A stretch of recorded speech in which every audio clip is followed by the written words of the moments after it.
ಇನ್ನು ನಿಮಗೆ ತುಂಬಾ ಮುಖ್ಯವಾದ ಶುಭಕಾರಕವಾಗಿರ್ತಕ್ಕಂಥ ಅದ್ಭುತವಾದ 3 ಫಲಗಳು ಯಾವುದು ಅನ್ನೋದ್ರ ಬಗ್ಗೆ ಮಾಹಿತಿಯನ್ನ ತಿಳಿಸೋಣ. ನೋಡಿ, ನಿಮಗೆ ಎಂತಹ ಕಷ್ಟ ಪರಿಸ್ಥಿತಿ ಇರಲಿ, ಎಂತಹ ಒತ್ತಡ ಇರಲಿ, ಎಂತಹ ನೋವಿರ್ಲಿ, ಎಂತಹ ಸಮಸ್ಯೆಗಳಲ್ಲಿ ನೀವು ಸಿಕ್ಕಾಕೊಂಡಿದ್ರೂ ಕೂಡ ನೀವು ಆ ಸಮಸ್ಯೆಯಲ್ಲಿ, ಆ ಸ್ಪರ್ಧೆಯಲ್ಲಿ, ಆ ವಿಷಯದಲ್ಲಿ ನೀವು ಚಾಕಚಕ್ಯತೆಯಿಂದ, ಬುದ್ಧಿವಂತಿಕೆಯಿಂದ ನೀವು ಸಕ್ಸಸ್ ಕಾಣ್ತೀರಿ. ಇದು ನೀವು ಗಮನದಲ್ಲಿಟ್ಕೊಳ್ಬೇಕಾಗಿರ್ತಕ್ಕಂಥ ವಿಚಾರ.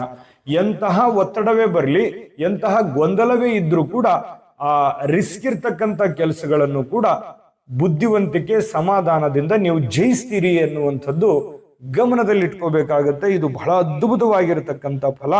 ಇದರಿಂದ ನಿಮ್ಮ ಸರ್ವತೋಮುಖ ಅಭಿವೃದ್ಧಿ ಆಗುವಂಥದ್ದು ಗಮನಕ್ಕಿರಲಿ.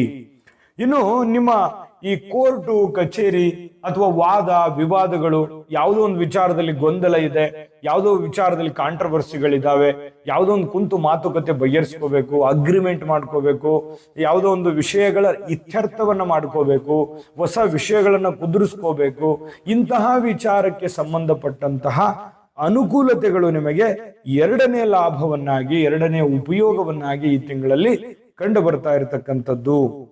ಇನ್ನು ಕೆಲವೊಬ್ಬರಿಗೆ ಈ ತಿಂಗಳಲ್ಲಿ 3ನೇ ಒಂದು ಅವಕಾಶ, 3ನೇ ಒಂದು ಪ್ರಯೋಜನ, 3ನೇ ಒಂದು ಲಾಭ, ಉತ್ತಮವಾದ ಫಲ ಯಾವುದು ಅಂತಂದ್ರೆ, ಬಹಳ ಮುಖ್ಯವಾಗಿ ನೀವು ಈ ತಿಂಗಳಲ್ಲಿ ಏನನ್ನಾದ್ರೂ ಒಂದು ಬೆಲೆ ಬಾಳ್ತಕ್ಕಂಥ ವಸ್ತುವನ್ನ ಖರೀದಿ ಮಾಡುವಂಥದ್ದು.